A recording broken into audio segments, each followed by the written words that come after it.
نام علی، لقب رضا، کنیت ابوالحسن، والد گرامی حضرت امام موسیٰ کاظم علیہ السلام، والدہ ماجدہ بی بی نجمہ خاتون صلوات اللہ علیہا، تاریخ پیدائش 11 ذیقعدہ 148 ہجری، جائے پیدائش مدینہ منورہ، مدت امامت 20 سال، عمر مبارک 55 سال، تاریخ شہادت 22 ذیقعدہ 203 ہجری، قاتل مامون رشید، مرقد مطہر، مشہد مقدس۔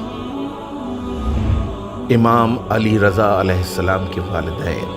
امام رضا علیہ السلام کے والد گرامی حضرت امام موسیٰ کاظم علیہ السلام ہیں اور آپ کی والدہ ماجدہ بی بی نجمہ خاتون صلوات اللہ علیہا ہیں۔ بی بی نجمہ خاتون صلوات اللہ علیہا اپنے وقت کی بہت عقل مند، با ایمان اور دیندار خاتون تھی۔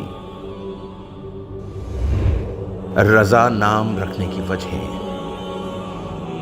امام رضا علیہ السلام کا اسم گرامی علی ہے اور آپ کا لقب رضا ہے۔ روایتوں سے پتہ چلتا ہے کہ آپ کو رضا پکارنے کی کچھ وجوہات ہیں۔ آپ آسمان میں خدا کے پسندیدہ تھے اور زمین پر رسول اکرم صلی اللہ علیہ وآلہ وسلم اور ائمہ معصومین علیہ السلام کے پسندیدہ تھے۔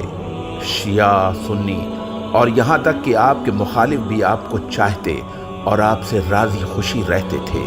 آپ مرضی خدا پہ راضی رہتے تھے اور یہ عظیم صفت ہے جس کا مرتبہ صبر سے اونچا اور بہتر ہے۔ یہ صفت آپ کے اندر پوری طرح پائی جاتی تھی۔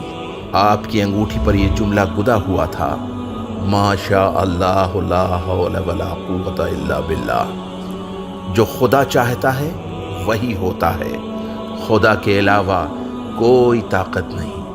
آپ ایسے دور میں زندگی بسر کر رہے تھے جب اسلام کو اسی طرح کے اچھے اخلاق کی ضرورت تھی اور آپ زندگی میں خدا کی مرضی پر راضی تھے اور آنے والی مشکلات کو بہت صبر، بردباری اور تدبیر سے حل کرتے تھے۔ لوگوں میں سب سے زیادہ جانکار اور بردبار۔ علی بن محمد بن جہم کا بیان ہے، میں ایک دن مامون کی ایک نشست میں شامل تھا۔ امام رضا علیہ السلام بھی وہاں موجود تھے۔ مامون امام سے سوال کرتا رہا اور امام اس کے سوالوں کے صحیح جواب دیتے رہے۔ تو مامون نے حضرت محمد بن جعفر امام کے چچا کا ہاتھ اپنے ہاتھ میں لے کر کہا، آپ نے اپنے بھتیجے علی رضا کو کیسا پایا؟ حضرت محمد بن جعفر نے کہا، امام علی رضا ایک عالم انسان ہیں اور میں نے ان کو کسی کے پاس علم حاصل کرنے کے لیے جاتے نہیں دیکھا۔ یقیناً وہ علم لدنی کے مالک ہیں۔ مامون نے کہا، بے شک آپ کے بھتیجے خاندان رسالت سے ہیں جن کے بارے میں رسول نے کہا، ہمارے اہل بیت بچپن سے ہی بردبار ہیں، لوگوں میں وہ سب سے زیادہ علم رکھتے ہیں اور وہ تمہیں کبھی گمراہی کی طرف نہیں لے جائیں گے۔ حضرت امام رضا اس کے بعد اپنے گھر واپس لوٹ گئے۔ اگلے دن صبح جب محمد بن جہم امام کی خدمت میں حاضر ہوئے اور مامون اور ان کے چچا کے بیچ ہوئی باتوں کا ذکر کیا تو امام مسکرائے اور کہا، اے فرزند جہم، مامون کی باتوں سے دھوکہ نہ کھاؤ کیونکہ وہ مجھے اچانک قتل کر دے گا اور خدا میرا بدلہ اس سے ضرور لے گا۔ امام کے ٹھوس جوابات۔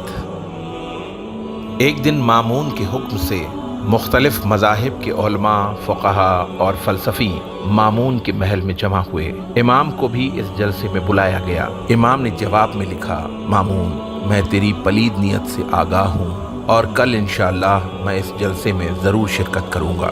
اگلے دن امام نے اس جلسے میں شرکت کی اور مختلف مذاہب کے علماؤں کا ایسا جواب دیا کہ سب دانتوں تلے انگلی دبائے ہوئے امام کو حیرت سے دیکھتے رہ گئے۔ انہیں اس بات پہ تعجب ہو رہا تھا کہ مسلمانوں میں بھی ایسے عالم ہیں جنہیں تمام علوم اور دنیا کے نظریات کا علم ہے۔ امام رضا علیہ السلام نے دیگر مذاہب کے عالموں کے جواب میں حضرت محمد صلی اللہ علیہ وآلہ وسلم کے آخری پیغمبر، خدا کے آخری رسول ہونے کو خود انہی کی کتاب انجیل اور حضرت عیسیٰ کی باتوں سے ثابت کیا۔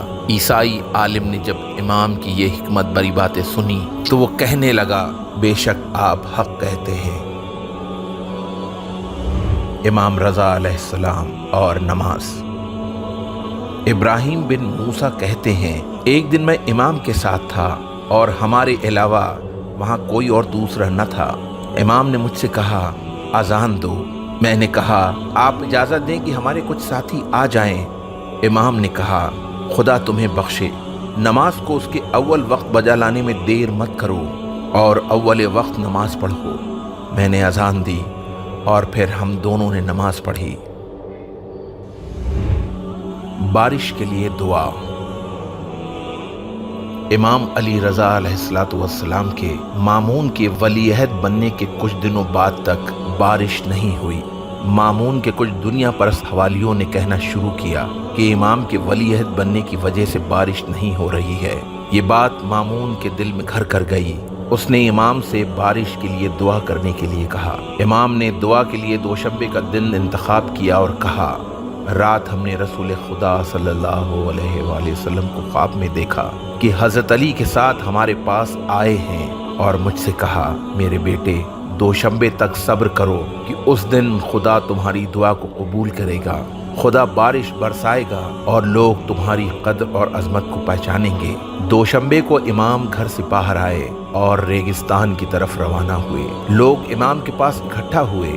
امام بلندی پر تشریف لے گئے اور پروردگار کی حمد و ثنا کے بعد کہا پروردگار تو نے ہم خاندان رسالت کو بزرگی عطا کی، لوگ تیرے حکم سے ہماری طرف متوجہ ہوتے ہیں اور تجھ سے رحم کی کرم کی امید رکھتے ہیں۔ تو ان پر بے ضرر بارش نازل کر، لیکن یہ بارش تب تک شروع نہ کرنا جب تک